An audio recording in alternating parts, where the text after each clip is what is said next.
Continuamos con la reacción de noticias. Está con nosotros el doctor Walter Gutiérrez, decano del Colegio de Abogados de Lima, y que es también presidente de la comisión consultiva que elabora el anteproyecto de Código de Consumo. ¿Cómo va este trabajo? ¿Qué innovaciones puede plantearse? No llego yo a imaginarme qué cosa es un código de consumo, a ver si me ayuda un poco a entender y a aumentar mis expectativas al respecto. Encantado, don Raúl, buenos días. Mire, en realidad la legislación de consumo y particularmente los códigos de consumo no son nuevos, no es nada nuevo y tampoco son extraños a la economía de mercado, más bien son los elementos naturales y normales de una economía de mercado. Brasil tiene un código de consumo desde 1990, Francia tiene un código de consumo del año 2001, Italia tiene un código de consumo desde el año 2005, Obama acaba de plantear la necesidad de renovar, remozar, modernizar la legislación de consumo en los Estados Unidos, Inglaterra, Alemania, en fin, todas las economías de mercado o social de mercado tienen código de consumo. ¿Qué cosa es un código de consumo? Un código de consumo o de protección del consumidor es un código que puntualiza los derechos que tienen los consumidores, porque en las relaciones de consumo el consumidor a menudo está en una situación de desventaja, en una situación de debilidad, porque los mercados se han complejizado y se han dinamizado de tal manera que hoy día la mayoría de contrataciones se hace en masa. No tenemos la posibilidad de sentarnos a negociar de una manera paritaria con los empresarios. Y eso es normal, no es que esté mal. No es que los empresarios sean actores malvados, sino que en un mecanismo de racionalización de mercado es que se han creado estos contratos en masa, estos contratos estándar, que hacen que se facilite y se dinamice la economía. Como el consumidor no tiene la posibilidad de alojar las cláusulas o determinar lo contenido de los contratos, entonces se le garantiza derechos mínimos. Eso es un código de consumo, garantizar derechos mínimos e irrenunciables del consumidor, como el derecho a la información, como el derecho a elegir, como el derecho a que tenga bienes idóneos, que aquello que le ofrecen en el mercado sea realmente el bien o servicio que se le prometió y no otra cosa. Eso, en resumen, en general, es un código de consumo. En este momento los organismos que defienden al consumidor no pareciera tener la participación activa que uno quisiera, ¿no es cierto? Uno, en realidad, la mayoría de las veces no reclama porque probablemente su reclamo no sea atendido o es tan engorroso hacerlo que ya para qué uno se queda con el maltrato que ha recibido como consumidor. ¿Qué va a cambiar con un código del consumidor? ¿Por qué esta realidad tendría que ser distinta? Sí, va a ser radicalmente distinta. Y Patricia, usted toca un tema sumamente importante. En el mercado y en el derecho al consumo hay una figura que se llama decaimiento del interés del consumidor.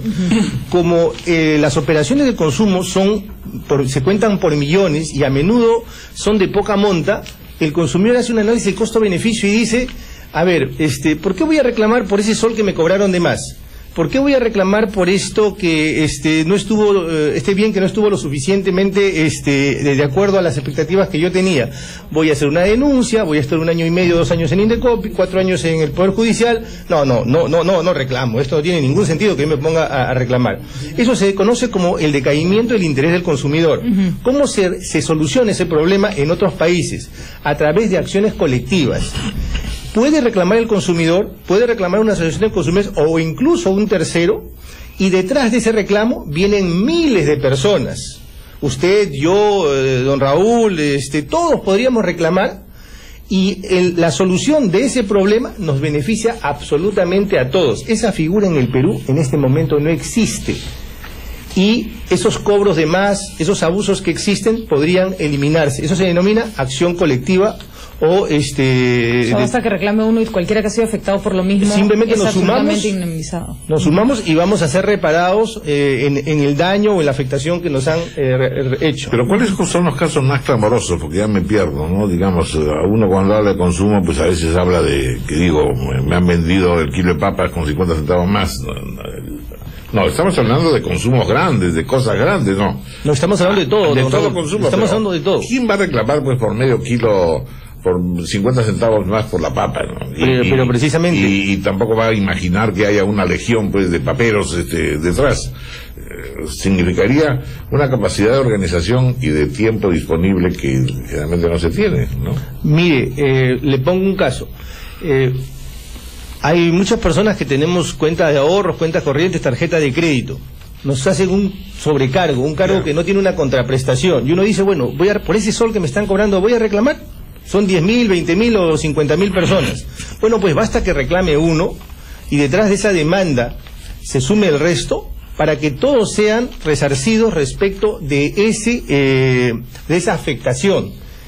Si nosotros continuamos y permitimos que este tipo de abusos se mantengan, estamos frente a una economía ineficiente, estamos frente a una economía de actores oportunistas o actores que no dan la suficiente información. Eso es lo que se quiere proscribir. Esto de ninguna manera afecta ni la estabilidad de los contratos, ni las inversiones, ni la libertad de empresa. Por el contrario, la fortalece. Doctor Walter Gutiérrez, en otro ámbito, usted también es abogado de este político venezolano Didalco, creo que es el nombre que está pidiendo asilo al gobierno peruano. Así es. ¿Cómo está el trámite? ¿En qué estado se encuentra? Bueno, se ha presentado un escrito de solicitud de asilo. El asilo es un derecho reconocido en nuestro ordenamiento jurídico y a través de instrumentos internacionales.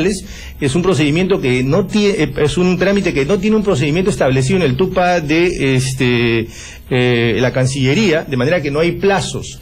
Estamos a la espera de que se cite al señor Didalco Bolívar para que se cumpla con la figura de la entrevista y él argumente o fundamente las razones de su solicitud. ¿Y nos puede adelantar cuál es la razón por la que pide asilo al gobierno peruano y salir de Venezuela? Bueno, en primer lugar, él ha sido denunciado por un delito que se desconoce, no se sabe puntualmente qué delito es. Ha sido allanado su domicilio hasta en 3 ocasiones. En esas 3 ocasiones no ha obtenido la posibilidad de tener acceso a un abogado, es decir, se ha violentado el debido procedimiento, el debido proceso, perdón, y además se ha ordenado la captura del señor Didalco Bolívar por un juez que no es el juez que está ventilando los procesos, sino un juez totalmente extraño, ajeno a ese procedimiento, y ahí se violenta el derecho al juez natural. Entonces, es en realidad un repertorio de violaciones de derechos fundamentales. Siendo este señor un hombre dedicado a la actividad política, se trata evidentemente de una persecución política. Bueno, muy bien, es sumamente interesante. ¿De qué plazos hablamos finalmente? ¿Cuándo termina la tarea de la comisión consultiva? En su primera etapa, nosotros debemos entregar el código el 7 de octubre. Créame, don Raúl, que este código va a ser la herramienta jurídica más importante de los últimos años si es que el gobierno decide sacar adelante esto y además el Congreso se banca, digamos, la tarea de aprobarlo. De acuerdo. Bueno, pues quedamos bajo esa expectativa. Doctor Walter Gutiérrez, decano del Colegio de Abogados. Gracias por haber estado con nosotros. Son las 9:36. Hacemos una pausa.